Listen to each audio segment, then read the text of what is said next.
응답받는 방법은 아주 간단합니다. 우리 교인들 중에서도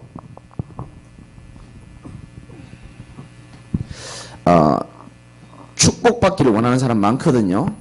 축복받으려고 노력할 필요 없고 축복이 올 수밖에 없는 흐름 속으로 들어가면 되는 겁니다. 그게 가장 좋은 방법입니다. 이게 무슨 말이냐? 우리 인간이 축복을 받으려고 노력하면 얼마나 받을 수 있겠습니까? 그죠? 우리가 피조물인데 우리가 사실 전도하면 또 얼마나 하겠습니까? 사실 우리가 전도하는 거지만 전도는 사실은 하나님이 그 대상자의 마음문을 열어줘야 가능한 거고요. 그러니까 우리가 할 수 있는 게 사실 얼마 없습니다. 중요한 것은 내가 뭘 하느냐가 아니고 내가 어디에 있느냐가 되게 중요한 겁니다. 알아들으시겠습니까? 사람이 뭘 많이 하는 것도 중요해요. 그렇지만 더 중요한 건 내가 어디 있느냐가 중요한 겁니다. 응답받는 것도 중요하지만 내 마음 중심이 훨씬 더 중요해요. 행동과 우리의 어떤 액션이나 어떤 헌신이나 봉사는요, 감격 이런 것들은 시간 지나면 다 이렇게 또 돌아갑니다. 그러나 돌아가지 않는 게 뭐냐면 우리의 중심인 겁니다. 우리의 마음의 중심과 방향은 다른 겁니다. 항상 여러분이 질문해야 됩니다. 아담아 네가 어디 있느냐 했는 것처럼 여러분이 지금 어디 있느냐를 한번 질문해 보시기 바랍니다. 내가 과연 여기 있는가? 축복의 흐름 속에 있는가? 오늘 말씀은 굉장히 심플하면서도 제일 중요한 말씀이기 때문에 여러분들이 좀 마음에 좀 잘 새겼으면 좋겠고, 오늘 뭐 저기 포항 지역에 지진이 났잖아요. 제가 한 달에 한 번 정도 이렇게 우리 동기 목사님들 교회를 제가 지금 방문하고 있습니다. 그래서 막 전도 캠프도 하고 이러는데 제가 방문했는 교회 그게 포항이거든요. 근데 오늘 우리 동기 카톡방에 보니까 사진이 올랐는데 하필 제가 가서 기도도 하고 전도도 하고 이랬던 교회인데 2층에 우리 교회보다 작죠. 작은데 그 3층에 있는 벽돌이 다 무너져 버린 거예요. 그래가지고 밑에 차가 누구 차인지 모르겠지만 다 찌그러졌어요. 그걸 사진을 찍어가지고 이제 올렸더라고요. 그래서 제가 직접 전화를 했죠. 그래서 목사님 괜찮냐고 그러니까 뭐 이분 자체가 인생 자체가 완전 드라마틱한 분이라서 웬만한 일에는 눈썹을 깜짝 하시는 분이 아니거든요. 뭐 간경화로 이미 죽었다 살아나신 분이고 뭐 시대적인 병들은 다 갖고 계신 분이기 때문에 어지간한 일에는 꿈쩍도 안 한 분인데 약간 걱정을 하더라고요. 김 목사 우리 교회 와봐서 알겠지만 그 3층에 그 돌 다 무너졌다는 거예요. 차가 찌그러진 건 문제가 아니고 2층에 이래 보면 벽에 이렇게 없던 금이 다가 있다는 거예요. 할렐루야, 어떻게 생각하십니까? 그러니까 목사님 걱정하는 거예요. 수요예배 과연 이 세 가족들이 오겠냐 이거죠. 여러분 같으면 금 다가 있으면 오겠습니까? 근데 속으로 그래 무리와 제자가 구분되는 순간이다. 요 얘기를 하려다가 형님 앞에 대고 교만하다 소리 들을까 봐 말은 안 했는데 제가 그래서 성경 구절을 하나 줬죠. 목사님 하나님 살아계시다. 더 큰 일을 보게 하실 것이다.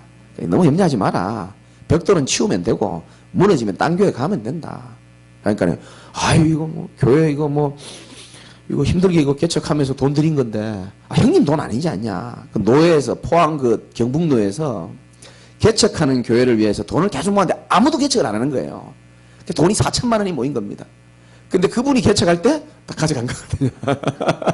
그 형님 공짜로 있지 않냐. 우리 동기 중에서 제일 크게 응답받았다고 막 소문난 목사님인데 형님 돈도 아닌데 뭐 대충 정리하고 가면 되지. 그러니까 마음을 좀 편안하게 가지시더라고요. 이 말 한마디가요. 어떡하냐 기도해줄게 이것도 좋지만은 이왕 뭐 우리 교회가 무너지는 것도 아니고 믿음의 말을 막 선포해버린 겁니다. 제가 이보다 더 큰 일을 볼 거고 무너지는데 이유가 있지 않겠냐. 그 바로 옆에 그 절 있는데 절은 안 무너졌더라고요. 그래서 내가 형님 계획이 있지 않겠냐. 이제 웃으면서 이렇게 좀 이야기하니까 그래 뭐 이제 마음이 조금 이렇게 좋아진 것 같아요. 그나마 지금 수요예배 드리고 있지 않을까 지금 생각 중인데 제가 뭘 말씀드리냐면은 하루에도 별일이 다 일어납니다. 그런데 중요한 거는 저와 여러분들의 생각이 굉장히 중요하죠. 그래서 우리가 빌립보 4장 6절 7절에 보면 아무것도 염려하지 말고 오직 모든 일에 기도와 간구로 너희 구할 것을 하나님께 감사함으로 아뢰면 된다라고 얘기하는 겁니다. 여러분 생각 중요하거든요. 대부분의 일은 다 지나갑니다. 거의 다 지나간다고 보면 됩니다. 지난날 여러분들이 지금까지 40년, 50년, 60년 살아오시면서 별일이 다 있었습니다. 결국 다 지나갑니다. 그러니까 여러분 생각이 굉장히 중요하단 말이죠. 그래서 우리 성도들은 하루를 어떻게 살까? 오늘 그런 생각을 좀 해보면서 사람이 하루 종일 염려만 하면요. 그 자기도 모르게 몸 다 상해버립니다. 그렇거든요. 그리고 사람이 어떤 갈등 같은 거 계속하면 나도 모르게 이 소화기관들이 다 이렇게 안 좋아집니다. 사실 혈액순환도 안 되고. 그렇다면은 우리가 어떤 생각을 해야 되냐면은 우리가 축복을 받은 자이기 때문에 하나님이 보실 때에 당연히 우리는 축복된 생각을 하며 살아야 되는 겁니다. 축복받은 자이기 때문에. 저는 매일 생각하는 게 한 4가지 있습니다. 여러분 오늘 어떤 생각으로 하루를 보내셨습니까? 저는 매일 생각하는 게 꼭 4가지가 있어요. 그러니까 여러분 걸로 한번 만들어 보세요. 저거는 내게 주신 음성이다 싶은 거. 그 첫 번째가 뭐냐면은 아까 제가 말씀드렸잖아요. 요한복음 1장 50절에 보면 더 큰 일을 보게 되리라 이렇게 말씀하셨거든요. 저는 매일 생각하는 것 중에 하나가 아무리 어렵고 힘들고 괴로워도요. 특히 자기 전에 하나님이 앞으로 나를 통하여 교회를 통하여 이루실 하나님의 역사를 저는 꿈꾸면서 삽니다. 하나님의 역사를.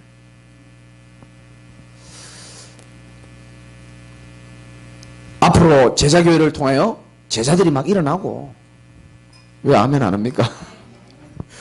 지지는 저쪽에서 나는데 우리 교회 같은 지진난 분위기인데 앞으로 제자가 일어나고 지교회가 하나님이 세워지고 또 시간이 지나면서 비전센터도 세워지고 1층에는 제 머리는 지금 1층이 어떻게 될지 다 그림이 다 나와 있는데 그리고 공사 현장에 와가지고 우리 성도들 한 모여가 기도도 한번 하고 영국이 벽돌 막 나르고 있고 내가 보니 저 친구 그때가 있을 거야 아마 남은 자로. 왜 아멘 안 합니까? 한국말 다 알아듣는데. 저는 그런 그림을 그린다니까요. 그리고 제가 뭐 할 말인지는 모르겠습니다만 우리 교회도 이제 앞으로 한 달 뒤일지 1년 뒤일지 10년 뒤일지는 모르지만 하나님의 때가 되면 또 우리 요 앉아 계신 분들과 우리 제자들이 또 이렇게 임직도 하고 할 거 아닙니까? 아멘이죠, 그죠? 제 마음에 계속 가지고 있거든요. 그럼 다른 교회 임직식 보면서 제가 많은 생각합니다. 꼭 한 사람이 마지막에 이렇게 마이크로 감사 인사하는 시간이 있더라고요. 송금자 집사님을 시킬까? 문미애 집사님을 시킬까? 요즘 떠오르는 조현주 집사님이 낫지 않을까 싶기도 하고요, 아마. 또 뭐, 오늘 장은미 집사님 안 보이는데, 저 계시네요. 장 집사님도 괜찮거든요. 저 필리핀에가 앞에 딱 나오는 거 그렇게 싫어하더니요. 잘하더라고, 얘기 보니까. 신학생들 앞에 딱 나오더니요. 진짜 자기는 도망가려고 그랬대요. 근데 도망가는 길을 몰라서 못 도망가더래요. 앞에 나가고 말씀하시는데, 야, 사진 찍은 거 보니까 여유 있으세요, 제가 보니까. 그러니까 여러분, 하루를 살면서, 이 생각이 굉장히 중요합니다. 그러니까 적어도 제가 부탁을 드리는 것은 하루에 한 번은 하나님이 앞으로 내게 또 우리 교회에 나타나실 역사를 여러분이 꿈을 꿔야 되는 겁니다. 왜냐? 될 거니까. 제가 미국 갈 게 확실하니까 미국 갈 준비를 하잖아요. 왜? 갈 거니까. 안 갈 거면 안 합니다. 될 거기 때문에 우리는 준비하는 겁니다. 믿음도 크게 하고 생각도 기쁘게 하고 왜? 될 거기 때문에. 내 믿음대로 되리라 그랬습니다. 그러니까 저는 믿어지니까 말씀드리는 겁니다. 저같이 연약한 사람이요. 믿어지지도 않는 거를 이렇게 말할 용기가 없습니다. 저는.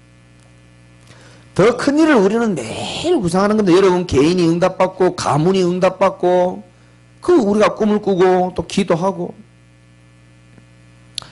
아이고 난 나이도 많고 돈도 없고 그렇고 지금 형편이 지금 어려운데요. 아닙니다. 제가 알고 있는 하나님은 전능하신 하나님입니다. 때를 가지고 하나님은 일을 이루어 나가시는 분입니다. 정확하게 이루어 나가십니다.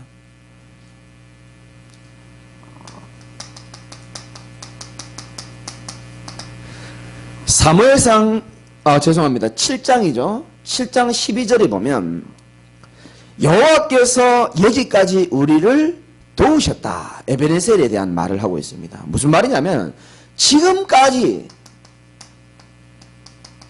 하나님이 도우시고 응답하신 것을 저는 생각하는 겁니다. 우리 구원하고 하나님 자녀된 거 이것만 해도 사실 우리 많은 응답 받았잖아요. 복음 가진 교회에서 동력자들, 귀한 동력자들 만나고 얼마나 귀합니까? 우리는요 얼마나 큰 착각에 빠지냐면 이 사단의 전략인데요, 받은 거에 대한 축복을 자꾸 잊어버리는 겁니다. 어제까지 응답 받으면 그건 이제 끝난 거예요. 생각도 없고 관심도 없는 겁니다. 또 우리는 갈망하는 마음이 있기 때문에 내일의 응답을 향하여 또 갈등하고 염려하거든요. 그게 아닙니다. 이미 지금까지 우리 개인과 교회와 가정 가문에 하나님이 지금도 기도 응답하고 계시잖아요. 거기에 대해서 우리가 감사할 수 있어야 된다니까. 이건 감사죠. 어떻게 보면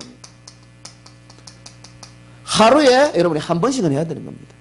24시간 중에 한 번씩은 해야 되는 겁니다. 우리 성도들 교회에서 이렇게 교회화 되어지는 거 한번 봐봐요. 안 귀합니까? 우리 이신영 성도님도 보십시오. 차분하게 자라나시고 건강도 좀 회복되시고, 그분은 저한테 초신자잖아요. 이해합니다. 저만 보면 자꾸 기도해달라 그러거든요. 근데요 이거 진짜요, 제가 기도할 때는 그냥 하나님 앞에서 합니다. 근데 자꾸 이상하게 자꾸 응답이 계속되는 거예요. 손만 대는 이분 나아버리는 거예요. 괜찮아지고 나아지고 나중에 부담스럽더라고요. 이제 자꾸 아프고 오니까 이거 안 나오면 어떡할까 싶은 불신앙도 드는데 본인이 나보다 믿음이 더 있어요. 내가 그렇게 아플 때 기도 목사님 받을걸. 그 초신자 입장에서는 그것도 난 믿음이라고 생각하거든요. 또 새 가족들도 자라나고 복음으로 뿌리 내리고 교회 우리 개인 하나님이 하나하나씩 응답하고 있지 않습니까? 세 번째는 제가 뭐 생각하냐면 민수기 23장 19절에 보면 하나님은 사람이 아니기 때문에 거짓말 안 한다 그랬습니다. 본인 입에서 하나님 입에서 내뱉은 말을 다 이루신다 그랬거든요. 다 실행시킨다 그랬습니다. 아니 하나님의 말씀을 다 실행시킨다 그러면은 우리는 하루에 한 번은 생각해야 됩니다. 뭐죠? 하나님이 나에게 주신 약속의 말씀 하루에 한 번은 생각해 봐야 됩니다.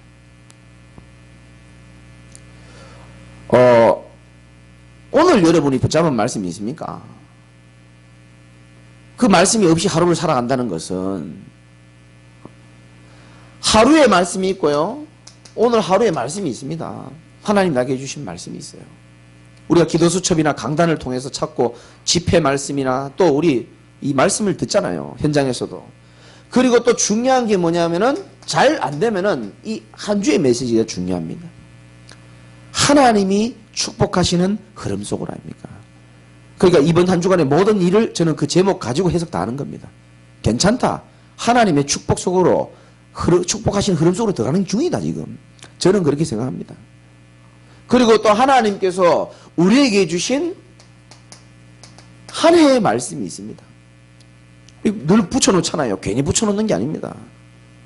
언제든지 우리가 나는 너를 애굽 땅에서 인도하는 여호와 네 하나님이니 내 입을 크게 열어라. 내가 채우리라. 제가 한 해 내내 저 말씀이 얼마나 생각나는지 몰라요. 그래서 하나님 주셨구나. 뭘 채우실지 모르겠지만 채우실 줄 믿으시기 바랍니다. 하나님 우리의 필요를 채우시고 말씀 성취로 채우실 겁니다. 그리고 또 중요한 게 이겁니다. 내 평생의 말씀이 있어요. 지금까지 살아오면서 여러분이 들은 말씀 중에서 특별히 유독 내 인생에 주는 말씀이 있습니다. 내 인생을 변화시킨 말씀, 나를 붙잡아준 말씀, 내 인생 걸어가야 될 길에 영원한 좌표가 되는 말씀, 두려움 가운데 붙잡은 내 말씀, 이 말씀이 다 있습니다. 사실은 이 말씀으로 우리가 뿌리를 내려야 되는데 뿌리 이전에 하루에 한 번은 우리가 생각하고 지나가야 되는 겁니다. 축복된 생각 아닙니까? 4번은 제가 참 적기 부담스러운데, 제가 인생에 하나님이 저를 축복의 흐름 속으로 집어넣은 하나님 은혜죠. 근데 그 이유 중에 하나가 뭐냐면 요겁니다.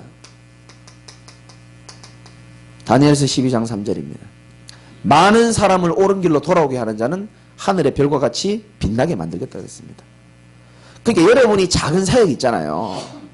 아주 작은 사역이지만 제가 아까 그 목사님한테 전화로 한마디 하고 힘주고 괜찮다고 얘기하고 그게 아무것도 아닌 것 같지만 많은 사람을 옳은 길로 돌아오게 만드는 거, 옳은 생각하게 만들고 옳은 길을 걷도록 만들고 올바른 복음 깨닫게 만들고 그것 때문에 작은 헌신, 남이 모르지만 크고 작은 헌신들, 많은 사람을 옳은 길로 돌아오게 하는 자. 전도라고 적으면 좀 부담스러우니까 옳은 길로 돌아오게 하는 자입니다. 얼마나 축복인지 몰라요. 나 하나를 통해서 생명 하나가 살아난다. 이거 뭐 얼마나 큰 응답입니까? 그래서 저는 어떻게 하면 저 대상자를 복음을 받게 할 수 있을까? 어떻게 하면 이 지역을 복음화시킬 수 있을까? 매일 하루에 한 번 이상 생각하거든요. 여러분이 이렇게 한번 생각해 보십시오. 내가 예를 들어서 난치병, 불치병, 말기암에 내가 걸렸다고 생각하시고요. 아무도 나를 고칠 수 없어요. 그런데 내가 어떤 약을 하나 먹었는데 거짓말처럼 깨끗하게 나와버렸어요. 한번 상상해 보시라니까요. 그래서 지금 내가 지금 살아서 교회 다니고 있는 겁니다. 너무너무 고통이었는데 그 불치병, 난치병, 말기암에서 병원에서도 못 고치는 나를 약을 하나 먹었는데 내가 살아난 거예요. 그러면 나처럼 고통당하는 난치병, 불치병, 말기암 환자를 볼 때에 여러분들은 그냥 지나칠 수 있습니까? 어떻게 생각하십니까? 그게 안 된다는 것은 그 사람이 그런 병으로 안 보인다는 겁니다. 그게 안 된다는 것은 창세기 3장의 눈으로 안 보인다는 겁니다. 저 사람이 지금 멸망의 길을 걷고 있다는 사실로 안 보인다는 거죠. 아니면 내가 받은 이 약이 신약, 구약, 복음 약이 저 사람을 치유할 수 있는 확신이 없거나 아니면 뭐 여러 가지 이유가 있겠죠. 근데 진짜 복음은요, 우리가 진짜 만났다면은 말하지 않고는 견딜 수 없을 만큼 가치 있는 게 이 복음이란 말이죠. 정말입니다. 저만큼 부끄러움 많은 사람 잘 없을걸요. 근데 제 입으로 말을 하더라고요. 이 복음의 가치를 안다면 그렇죠. 여러분 또 예배 마치고 나면 또 우리는 아무 생각 없으실 가능성이 많습니다만 요거는 한번 생각해 보십시오. 하루를 살면서 전도자가 하는 4가지 생각입니다. 축복된 생각인 겁니다. 앞으로 나와 우리 교회와 우리 미래의 하나님이 일으키실 역사를 여러분이 그림을 한번 그려보세요. 아무 생각 없이 역사 일어나면요 너무 놀랍니다. 미리 딱 생각하시고 김치국부터 먹어도 돼요. 줄 거니까. 보십시오. 앞으로 두고 보고 건강하게 사십시오. 앞으로 어떤 일이 일어나는지 저는 확신이 있거든요. 그리고 지금까지 응답 주신 것 나와 우리 교회와 응답 주신 것 감사하고 또 이게 그냥 감사하고 그냥 앞으로 일어날 역사를 우리가 감사하는 게 아니잖아요. 하나님의 약속의 말씀에 근거해서 그 말씀을 자꾸 확인하는 거예요. 말씀이 내 마음 가운데 있어야 우리가 힘 있는 사람으로 일어날 수 있는 겁니다. 말씀이 마음에 새겨져야 되는 겁니다. 그리고 우리는 결국은 전도운동을 해야 되는 겁니다. 많은 사람을 옳은 길로 하늘의 별과 같이 빛나게 할 것이다. 자, 모든 거에는 여러분 잘 아시다시피 흐름이 있습니다. 뭐 돈에도 흐름이 있고 문화에도 흐름이 있고 유행도 흐름이 있고 물의 흐름도 있고 다 흐름이 있어요. 여러분 오늘 1번, 2번 흐름 속에만 들어간다면요. 여러분의 인생은 미래는 걱정 안 해도 되는 겁니다. 정말입니다. 첫 번째가 뭐냐? 복음의 흐름입니다. 한마디로 말하면 창세기 3장 15절 이 언약의 흐름이죠. 자, 요걸 통해서 한번 봅시다. 우리 하나님의 말씀 성경 교회사 통해서 한번 봐보세요. 종교생활하고 복음은 다른 겁니다. 종교생활은 절대로 사단이 무너지지가 않아요. 종교는 인간의 의로부터 출발했기 때문에 절대로 나를 지금 괴롭히고 있는 사단이 안 무너집니다. 그럼 종교는 뭐냐? 인간의 마음이 답답해서 축복받기 위해서 어떤 종교단체를 가는 겁니다. 꾸준히 가는 겁니다. 왜? 복 받아야 되니까. 문제 해결돼야 되니까. 복음의 본질은 잘 모르고 관심 없고 그냥 막연한 겁니다. 그걸 보고 종교라 그러거든요. 대부분 사람들이 이렇게 사는 사람이 많아요. 그래서 갈라지는 겁니다. 이삭과 이스마엘, 야곱과 에서, 가인과 아벨. 그게 착하게 살고 못되게 살고 그 차이가 아니라니까요. 헌신을 많이 하고 아니요, 그 차이가 아니라니까요. 복음의 흐름 속으로 들어오시기를 주님의 이름으로 축복합니다. 무슨 말이냐? 쉽게 말씀드려 볼게요.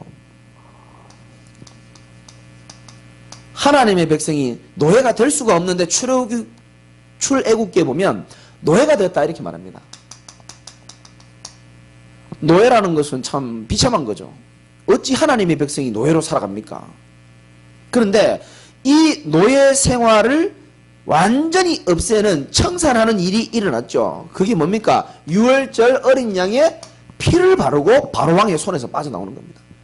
바로왕이 끝까지 이스라엘 백성들을 잡고 안 놔줍니다.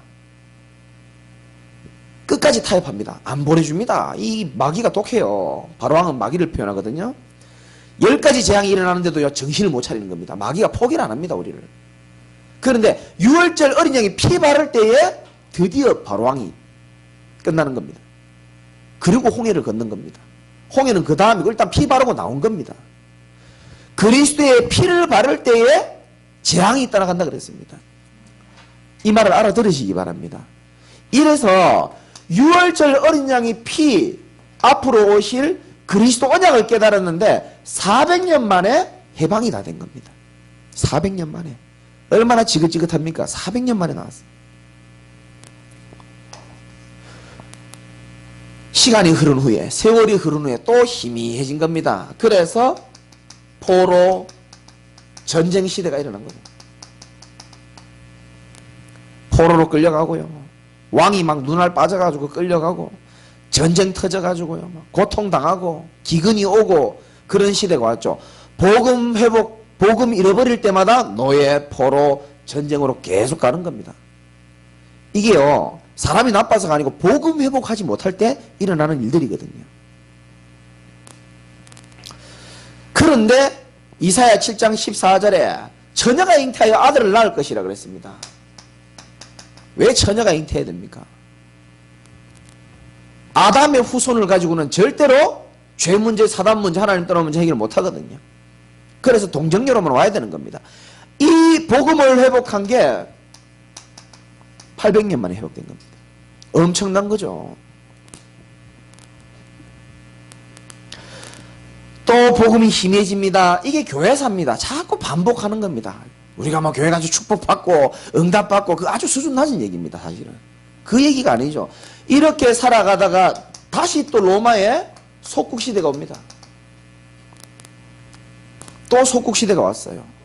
이때에 주님이 오셔가지고 많은 기적을 일으키면서 결국은 제자들을 가이사랴 빌립보 지방에 모아가지고 질문합니다. 사람들이 나를 누구라 하느냐? 그리스도 복음의 언약을 정확하게 알고 있느냐 질문했는데 사람들은 예수님을 오해하고 있는 거예요. 엘리야로, 선지자로, 예레미야로, 종교인 중에 하나로, 4대 성인 중에 하나로, 그러니까 위인전 책에 예수님이 들어가 있고요. 사람들은 모르죠. 그런데 마태복음 16장 16절에 베드로가 고백을 합니다. 뭐라고 고백합니까? 주는 그리스도라고 고백하는 겁니다. 살아계신 하나님 아들이라고 고백하는 겁니다. 바요나 시몬아 네가 복이 있도다. 저는 베드로가 그 고백하면서부터 이 흐름 속으로 저는 들어갔다고 생각합니다. 맞잖아요. 아니 중간에 실수하고 자빠지고 별짓 다 했는데요. 우리는 안 그랬습니까? 괜찮다니까요. 흐름 속에 들어오는 게 중요한 겁니다. 배에 올라타는 게 중요한 거예요. 배 밖에서는 아무리 말 많아도 안 돼요. 배를 타야 되는 겁니다. 배 탄 이상 바닷물 좀 돌아도 상관없어요. 물은 빠지게 돼 있고요. 풍랑이 와도 괜찮아요. 배가 제대로 가고 있다는 뜻입니다. 축복의 흐름 속에 들어왔다는 것은 굉장한 겁니다. 축복의 흐름이 뭐라고요? 복음의 흐름인 겁니다. 무려 700년 만에 이 복음이 또 회복된 겁니다.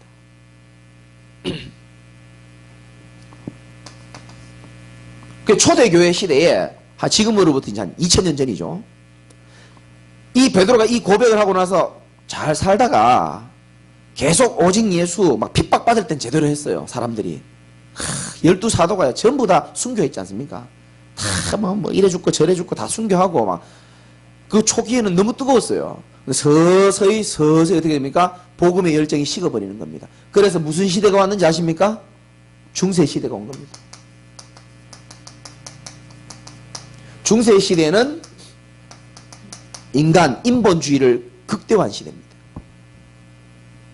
너무 예수 하나님만 얘기하지 말자는 거예요. 우리 인간도 중요하지 않냐는 거예요. 그런 사상이 중세시대에 막 들어온 겁니다. 그래서 인간이 발전할 수 있으면 얼마나 발전할 수 있을지를 마음껏 해보자. 음악, 미술, 뭐 예술 본격적으로 막 역사가 막 일어납니다. 1400, 500, 600, 700 계속 다 엄청나게 사람들이 합니다. 그때 전쟁 제일 많이 일어나고요. 그때 재앙 많이 일어나는지를 사람들은 몰라요. 도대체 왜 이러는지 모르는 겁니다. 그때에 로마서 1장 16절, 17절을 붙잡고 이 마르틴 루터라는 사람이요. 구교에 도전을 합니다. 멋있죠? 자꾸 틀리게 하니까 뭐 어떤 사람은 여기서 뭐 천주교하고 기독교가 나뉘어졌다. 그래서 천주교가 큰 집이고 기독교가 작은 집이다. 그런 집은 없어요. 집 얘기가 아니고요. 루터가요 틀린 걸 보고 정확하게 얘기를 합니다. 틀렸다는 겁니다. 그래서 그 성당에다가 95개조 반박문을 딱 붙입니다. 그래서 뭐가 일어났죠? 종교개혁이 1500년 만에 일어나는 겁니다. 오래 걸렸습니다.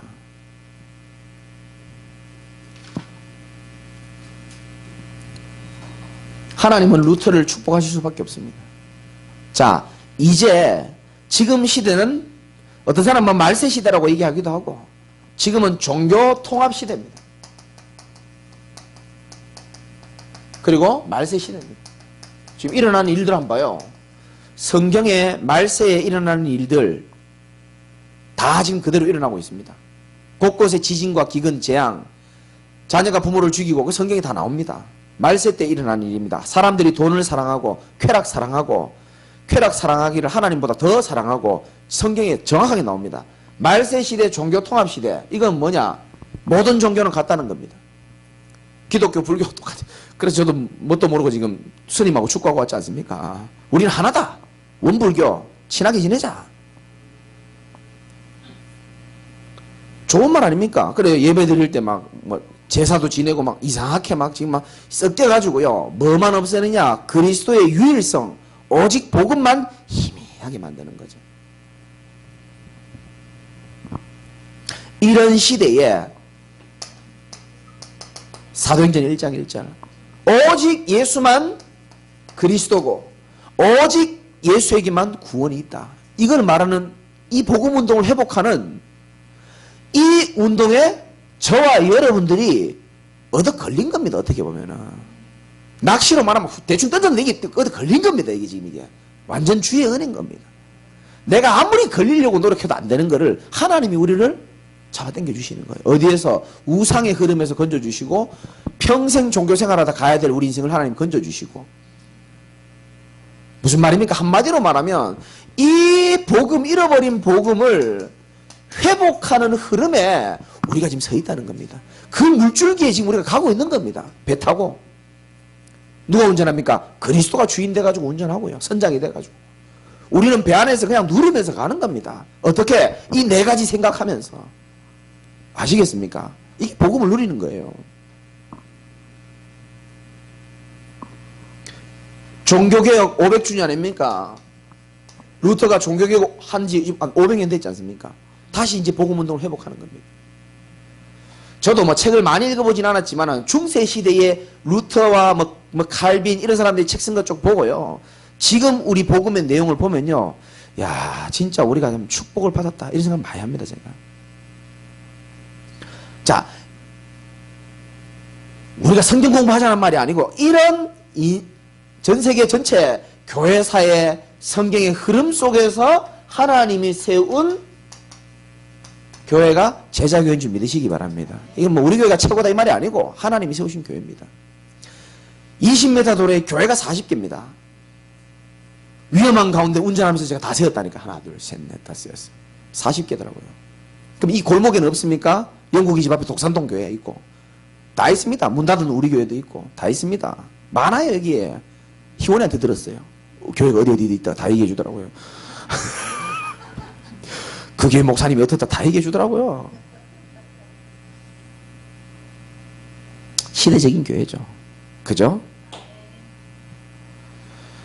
그 교회 속에 하나님이 나를 부르신 거예요. 여러분이 어떻게 교회 오셨는 게 아니고요. 하나님이 우리를 부르신 겁니다. 왜? 할 일이 있기 때문에 그런 겁니다. 중요한 일이 할 게 있어요. 생명 살리는 일을 하는 겁니다. 4일 남은 줄 믿으시기 바랍니다. 그 신기하죠? 우리 그 초창기 멤버, 초창기라 하기 좀 이상하다마는 2년 전 멤버들은 다 아실 겁니다. 처음에 우리 개척했을 때 처음 교회 왔던 우리 집 사람 친구 조은경 성도라고 있어요. 기억하시는지 모르겠는데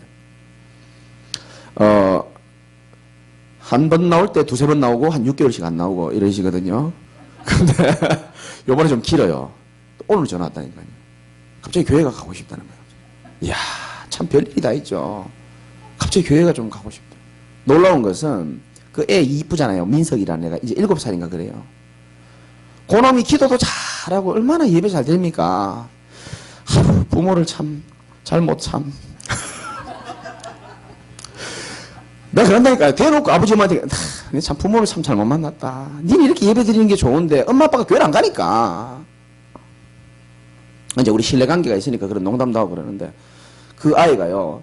뭐 어디였죠? 뭐 학원인지 어디 갔는데 아이들끼리 이렇게 뭐 블럭 같은 놀고 있는데 맞은편 애가 이야기하는 겁니다. 나는 교회를 다녀. 자랑하더래요. 민석이가 눌리잖아요.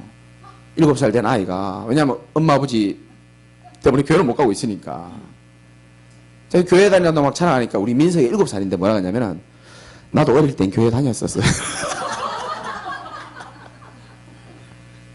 나도 어릴 땐 교회 다녔었다. 아이고 내가 한참 웃었습니다 내가. 아이고 주일날 얘기해서 좀 웃으려다가 수요일에 오신 분들 내가 사랑하기 때문에 뭔 말하다가 이리로 갔습니까? 교회와 나죠. 이런 하나님의 중요한 복음을 회복해야 될 시간표에 하나님 나를 부르신 거예요. 이걸 여러분이 알고 흐름을 따라가는 겁니다. 좀 약한 일에 뭐 틀어지고 응답 안 오니까 뭐 괴롭 그런 수준으로 하나님이 우리를 부르신 게 아니고 하나님이 만드신 나를 회복하기 위해서 우리 인생을 회복시키시고 아무것도 문제될 거 없습니다. 왜? 하나님은 우리에게 되어질 미래를 준비하고 계십니다. 아까도 말씀드렸지만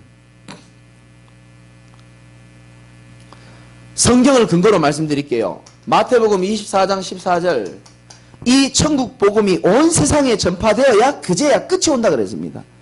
복음 전파하는 게 하나님의 시간표라 그래요. 시간표입니다. 무슨 말인지 아시겠습니까? 언제 세상이 끝납니까? 복음 전파. 그 복음 전파하기 위해 우리를 하나님 부르시고 인도해 나가시는 겁니다. 그럼 우리가 얼마나 소중하겠습니까? 두려움이 와도 상관없습니다. 사도행전 27장 24절 25절에 보면은 바울아 두려워 말라. 풍랑이 일어나가지고 바울이 지금 불안해 죽겠 사람들은 불안해하는데 바울아 두려워하지 말아라. 네가 가이사 앞에 서야 할 것이다 그랬습니다. 가이사 앞에 황제 앞에 서야 된다는 겁니다. 여러분들이요 진짜 언약 안에 잘 붙어만 계시면 가이사 앞에 서는 날이 올 겁니다.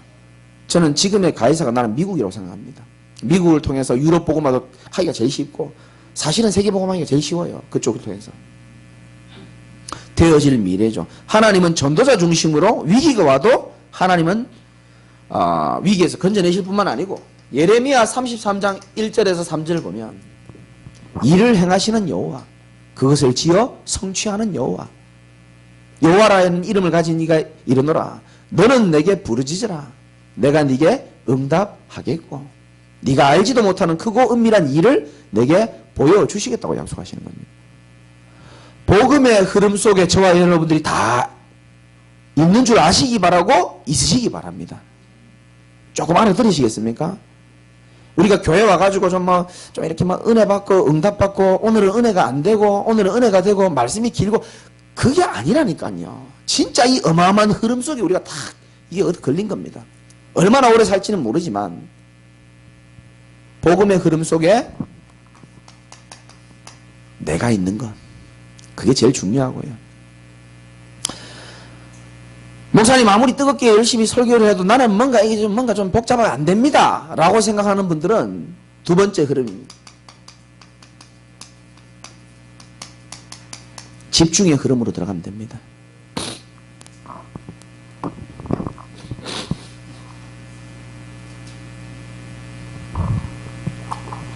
제가 새벽에도 말씀드렸잖아요.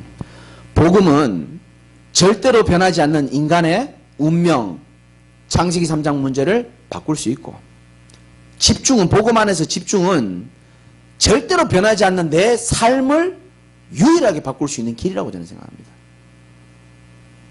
누가 만든 말인지 아십니까? 제가 만들었습니다.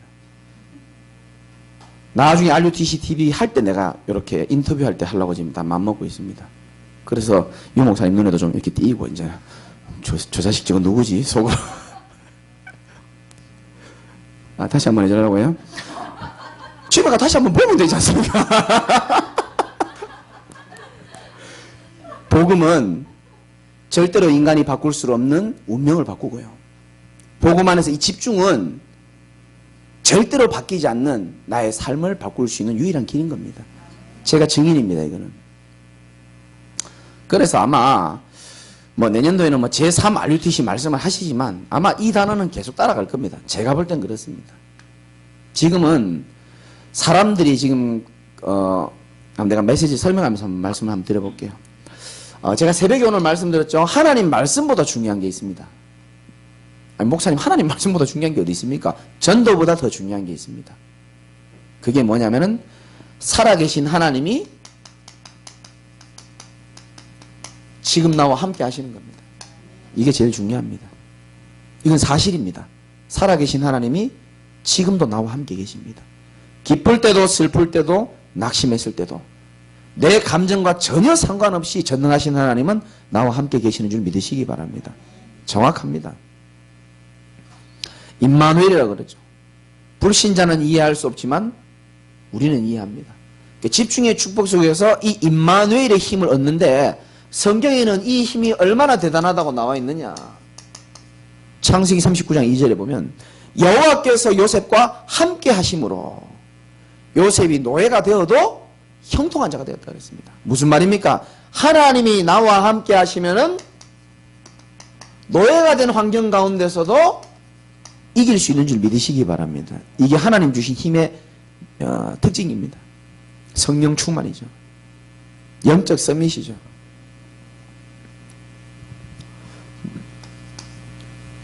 아니 목사님 환경은 내가 이기는데 내 감정, 두려움, 외로움은 내가 못 이기겠는데요. 신명기 20장 1절에 보면 이런 말씀이 있습니다. 네가 나가서 적군과 싸우려 할 때에 말과 병거와 뭐가 더 많음을 볼지라도 두려워하지 말아라. 애굽 땅에서 인도하여낸 여호와 하나님이 너와 함께 하시느냐 그랬습니다. 하나님이 나와 함께 하시면 두려움도 이길 수 있는 겁니다. 그렇잖아요. 세상에 어떤 걸로 우리가 두려움을 이깁니까? 어떤 걸로 외로움을 이깁니까? 어떤 걸로 우리가 어려움을 이깁니까? 하나님이 나와 함께 하심으로 이기는 겁니다.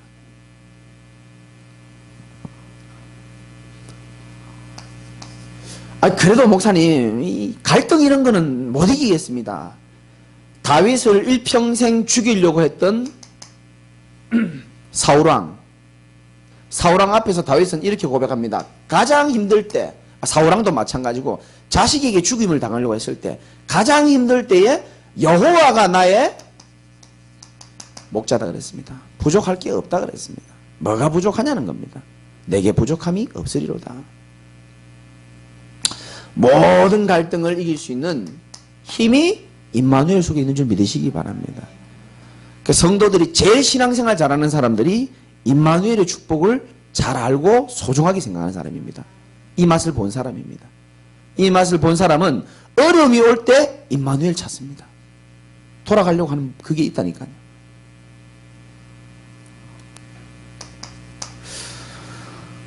두 번째, 이 힘이 없어지면 만약에 이 힘이 없어지면 집중의 시간을 놓치고 임마누엘을 놓쳐버리면은 사단의 제1 전략에 걸립니다.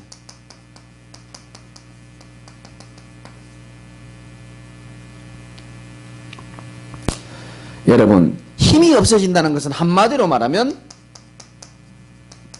기도가 안 되는 상태를 보고 말하는 겁니다. 힘없는 사람이 기도하기가 참 어렵습니다, 사실은. 좀 기분도 좋고 힘도 나고 은혜도 받아 이렇게 기도할 수 있는데, 그래서 예배 중에 기도하는 시간이 굉장히 중요합니다. 아무것도 아닌 것처럼 보이지만 예배 기도가 굉장히 중요합니다. 저와 여러분들이 마찬가지입니다. 내가 영적으로 힘이 없어지고 기도가 안 되면은 반드시 혼란스럽고 안정이 안 되어 있습니다. 그래서 보면 보여요, 대충. 그리고 제일 많아지는 게 뭡니까? 말이 많아지게 되어 있습니다. 저를 보니까 그래요. 말이 많아져요. 왜? 여유가 없다는 증거고 공허하다는 증거입니다. 누굴 자꾸 만나고 싶어요, 막. 말이 많아지고요. 말을 많이 하니까 알고 본의 아니게 실수도 하게 되어지고, 나도 상처받고 남에게 상처를 주기도 하고, 사단의 제1 전략이 걸려버리는 겁니다. 하나님 주신 나를 놓쳐버리는 거죠. 기도가 안 되어지고 영적인 안정이 안 되면은 전부 다 제 얘기 같더라고요. 요 2번은 어제 집회에서도 나온 메시지입니다. 내가 은혜를 못 받고 내가 힘이 없으면은 첫 번째 말이 많아집니다. 말이 없는 사람들은 조용히 어둠 속으로 들어가게 돼 있고요. 또 하나는 뭐가 많아지냐? 생각이 많아지는 겁니다. 사단의 제1 전략입니다. 생각을 많이 하면 여러분 좋을 것 같죠? 천만의 말씀입니다. 뭐가 생기느냐? 육신적인 동기가 생겨버립니다. 나도 모르게 어디로 들어가느냐? 나를 망하게 하는 길입니다. 이 나중심이 딱 돼버리는 거예요. 교회 다니다가 넘어지는 분들 가만 보세요. 대화 들어보면 다 나중심입니다. 100%입니다. 하나님 입장 없어요. 교회 입장 없고 목사 입장 없습니다. 나중심입니다. 사단의 제1 전략에 걸릴 수밖에 없죠. 기도가 안 되고 영적인 힘이 없는데 좀 이렇게 책을 많이 본 사람들이 있거든요. 책 많이 읽은 사람들은. 이 사람들이 또 이 약점이 있단 말이죠. 책을 많이 읽다 보니까 예배가 안 들어와요. 예배가 제대로 안 되지는 겁니다.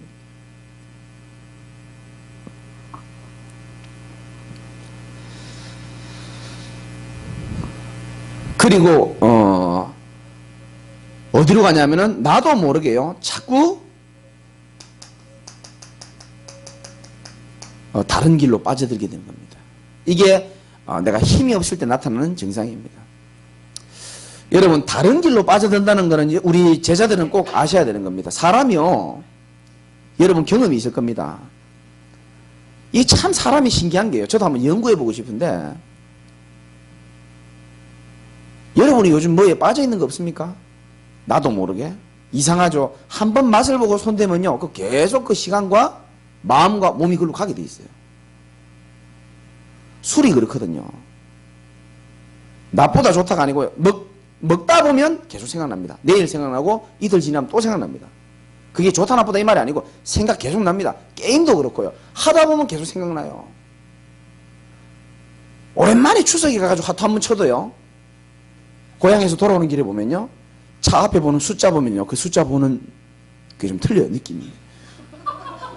그 여러분 뭐 왜 웃으시는지 모르겠는데 도박하는 사람 다 알아요. 이 말 무슨 말인지. 카드 치면 숫자가 4개 나오잖아요. 제일 먼저 4개, 뭐 자세히 설명할 필요는 없는데, 앞에 차 넘버가 4개잖아요. 그래, 저렇게 들어오면 돈 되지. 신호 걸릴 때마다 생각난다니까요. 요즘에 생각 안 나는데. 요즘에 생각나면 일 되겠습니까? 지금 집중시간표인데. 제 말 잘 들으셔야 됩니다. 이게요, 한 번 손대면 계속 생각난다니까요. 드라마 안 보다가 한번 보잖아요. 계속 보고 싶다니까요. 옷 안 사다가요, 사면요, 생각나겠더라고, 제가 보니까. 제가 원래 생전에 옷 안 사는 사람이거든요. 관심도 없고, 20대 지나서부터 차도 관심 없고, 옷도 관심 없고. 근데 이번에 좀, 좋은 데 가다 보니까, 티를 몇 개 샀는데요. 나는 그렇게 옷 살 때 기쁨이 그렇게 있는지 나 처음 알았어요. 여러분 안 사주니까 걱정하지 마시고. 뭐 이렇게 쇼핑하는 야, 이래서 사람들이 쇼핑하는구나. 나 처음 알았어요, 나는. 그래서 우리 교인도 그런 사람 몇 명 있거든요. 열받으면 막 뭐 먹어야 되고 옷 사야 되고 그런 사람 있더라고요. 난 이해가 안 되는데, 괜히 너무 욕했다 싶더라고, 내가 보니까. 이게 중요합니다. 유튜브 하나를 틀어도요. 뭐 듣다 보면요. 그 계속 빠집니다. 이상하게. 심지어 스님 강의도 막 계속 빠지고요. 우리 교인 중에 스님 강의에 빠진 사람도 있어요. 내 설교보다 더 나은가 봐, 그게.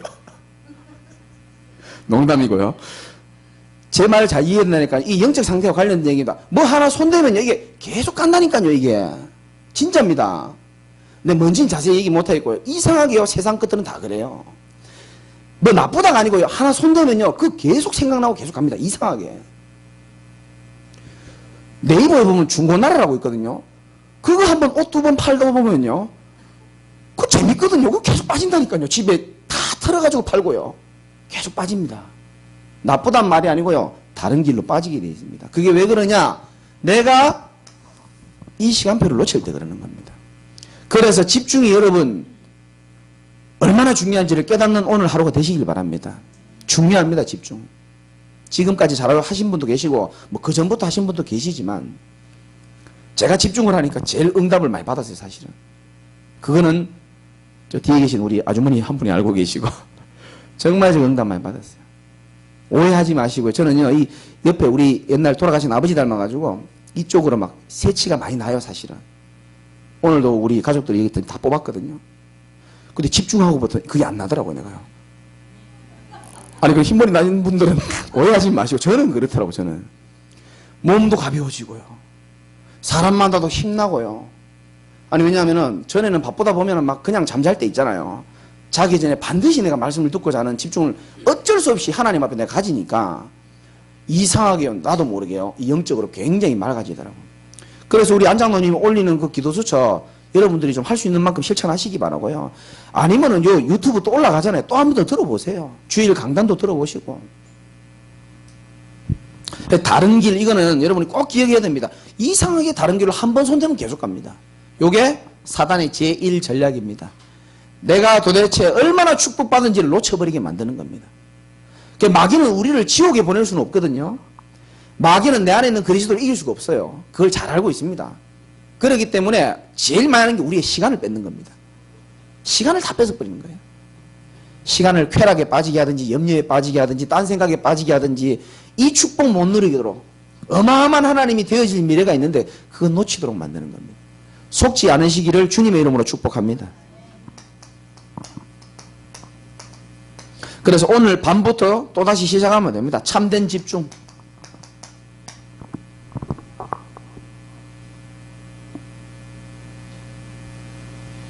성경의 근거로 제가 말씀을 드리는 겁니다. 제가 새벽에도 말씀드렸지만 틀린 집중이 있어요. 틀린 집중은 뭐냐? 나도 모르게 나에게 집중하는 겁니다. 이상하죠? 하나님 말씀 펴놓고요. 나 자신의 세계 속으로 막 집중되는 게 있어요. 자칫하면 그렇게 속습니다. 그리고 또 뭐에 집중하는 겁니까? 사실 집중이 아니고 집착이죠. 환경. 오늘 새벽에 말씀드렸잖아요. 베드로가 물 위를 걸어갔습니다. 예수님의 말씀 듣고 내니 두려워 말라 이리로 오라 했습니다. 베드로가 기쁜 마음으로 가다가 뭐 보고 물에 빠졌다고요? 바람을 보고 물에 빠졌다 그랬습니다. 두려워가지고. 바람에 집중되어지니까 두려움에 빠지고 무서움에 빠지고 물에 빠지는 겁니다. 예수님 말씀하십니다. 왜 의심하냐? 말씀을 듣고 주님 쳐다보고 걸어갈 때는 아무 문제 없거든요. 그런데 바람 쳐다보고 어두운 풍랑 쳐다보고 잃어버리면 우리가 또 빠져버리는 겁니다. 그러니까 이거는 여러분들이 조심하셔야 될 부분이고, 나에게 집중하지 마시고 저와 여러분들은 하나님이 만드신 나를 집중 속에서 발견하시면 되는 겁니다. 하나님 만드신 내가 있어요. 집중하다 보면 이 말이 알아들어집니다. 아, 이 모습이 하나님이 나를 원하시는 나고 만드신 나구나. 이게 하나님 이러시려고 나를 만들었지. 이런 생각이 집중하다 보면 듭니다. 집중이 잘 안 되는 분, 이해가 안 되시는 분들은 우리 중직자분들이나 우리 여기 다른 분들한테 자존심 세울 필요 없습니다. 물어보면 됩니다. 어떻게 응답받고 있냐? 잘못된 집중은 나의 것에 집중할 때가 있어요. 내 것. 나의 것. 틀린 겁니다. 하나님이 주신 나의 것을 우리는 찾아야 되는 겁니다. 그게 하나님의 뜻입니다. 그리고 세 번째는 하나님이 예비하신 현장이 있어요. 여러분 살고 있는 지역, 여러분 직장, 학교, 내가 꾸준히 가고 있는 그 현장, 마음에 품고 있는 현장, 그게 하나님이 예비하신 나의 현장인 줄 믿으시기 바랍니다. 거기를 통해서 하나님이 저 일들을 다 행하시는 겁니다.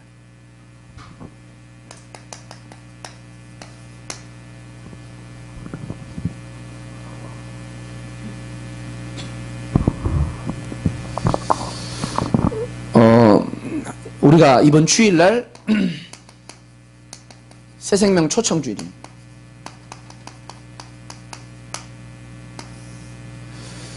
이렇게 D-Day를 잡아놓고 우리가 사람을 전도하고 하니까 참 장점이 참 많은 것 같아요. 그냥 지나가는 아줌마한테는 갑자기 예수 믿어서 교회 오세요 말하기가 좀 그렇잖아요. 근데 우리가 이번 주일에 이런 일이 있습니다 말하게 되더라고요.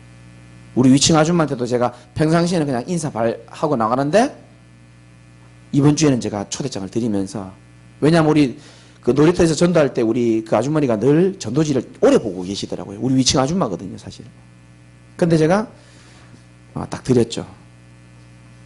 체육복 입고 드리기 때문에 제가 목사인지는 모르고 올 겁니다, 아마. 그래서 제가 목사인지 상상 못하고 있을 겁니다.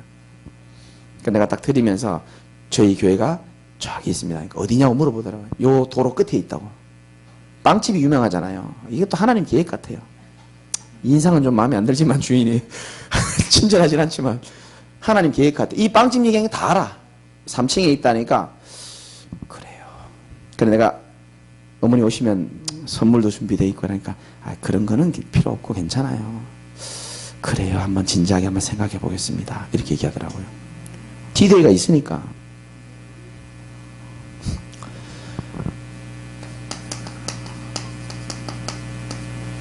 이 남아있는 날 동안에 저와 여러분들이 집중을 통하여 성령 충만 받고 성령 인도 받으시기 바랍니다.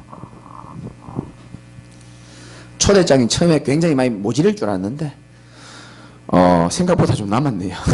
남아서 가시는 길에 또 생각나는 분 또 가져가시고 또 주일날까지 여러분이 최고의 축복과 응답 누리시기를 주님의 이름으로 축원드립니다.